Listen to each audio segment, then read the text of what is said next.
Иса уже рассказал своим ученикам, что ему предстоит много пострадать и умереть, но и воскреснуть на третий день. В день праздника освобождения, во время праздничной трапезы, Иса сказал своим ученикам, что один из них предаст его на смерть в ту самую ночь.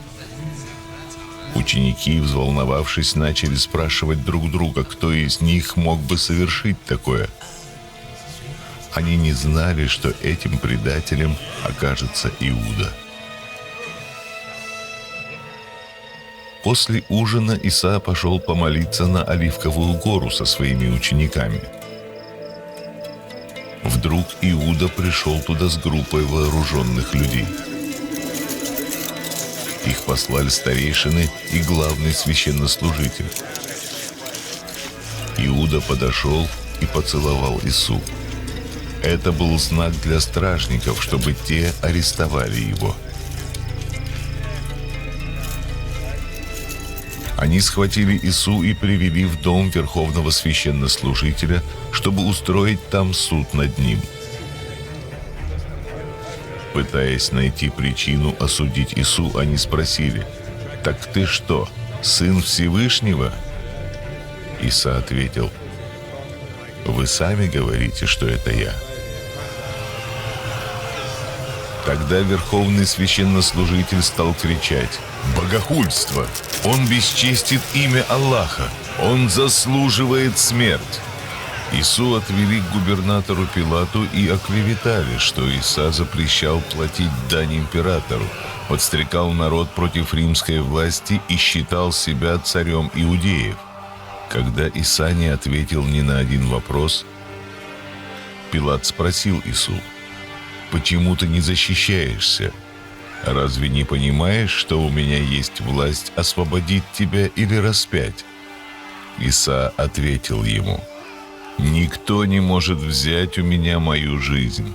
Я даю ее добровольно». Выйдя к народу, Пилат объявил, что не нашел вины в Исе. Но народ кричал: «Распни его!» Не сумев противостоять им, Пилат сказал: «Берите его сами и распинайте. Его кровь на ваших руках». Тогда солдаты схватили Ису и начали бить и издеваться над ним. После этого они заставили Ису нести свой крест через город на место его распятия. Среди множества людей, шедших за Исой, были женщины, которые били себя в грудь и рыдали о нем. Когда они пришли на место, Ису распяли, пригвоздив его руки и ноги ко кресту. С ним же казнили и двух преступников, одного с правой, другого с левой стороны от Исы. Над головой Исы повесили табличку с надписью: «Иса из Назарета, царь Иудеев». И солдаты, и толпа кричали, проклинали и унижали его. Но Иса поднял голову на небеса и сказал: «Отец, владыка неба и земли, прости им, ведь они не знают, что делают». Один из распятых преступников оскорблял его, говоря: «Разве ты не обещанный Масих? Спаси же себя и нас». Другой его унимал и говорил: «Побойся Всевышнего. Мы наказаны справедливо и получили по заслугам, а этот человек не сделал ничего плохого». Потом он обернулся к Исе и сказал: «Иса, вспомни меня, когда вернешься как царь. Говорю тебе истину, сегодня ты будешь со мною в раю», — ответил ему Иса. Было около полудня, и по всей земле стало темно. Иса громко крикнул: «Отец, в твои руки я отдаю мой дух».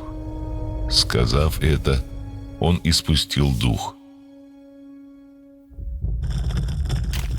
И тут завеса храма разорвалась надвое сверху донизу.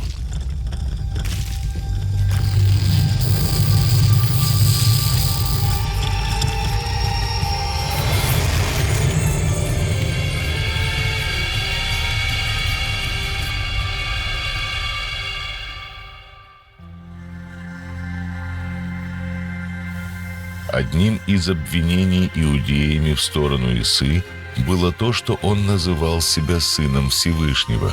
Они поняли это выражение буквально, но правильно ли они это поняли? У Исы была власть предотвратить распятие. Почему же он этого не сделал? Как вы думаете?